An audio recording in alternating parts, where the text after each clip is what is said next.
ಕೆಳಗೆ ಕೊಚ್ಚಿ ಹೋದ ಈರುಳ್ಳಿ ಬೆಳೆ, ರೈತರಿಗೆ ಆರ್ಥಿಕ ಸಂಕಷ್ಟ. ಚಿತ್ರದುರ್ಗ ತಾಲೂಕಿನಲ್ಲಿ ಕಳೆದ 2 ದಿನಗಳಿಂದ ಸುರಿಯುತ್ತಿರುವ ಧಾರಾಕಾರ ಮಳೆಯಿಂದಾಗಿ ಅಪಾರ ಪ್ರಮಾಣದ ಈರುಳ್ಳಿ ಬೆಳೆ ಕೊಚ್ಚಿ ಹೋಗಿದೆ.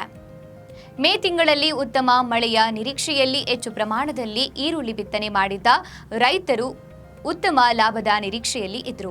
ಆದರೆ ಅಕಾಲಿಕ ಮಳೆಯಿಂದಾಗಿ ಬೆಳೆ ಸಂಪೂರ್ಣವಾಗಿ ನಾಶವಾಗಿ ರೈತರು ಆರ್ಥಿಕ ಸಂಕಷ್ಟಕ್ಕೆ ಸಿಲುಕಿದ್ದಾರೆ ಎಂದು ರೈತ ಮುಖಂಡ ಧನಂಜಯಪ್ಪ ಇಂದು ತಿಳಿಸಿದ್ದಾರೆ.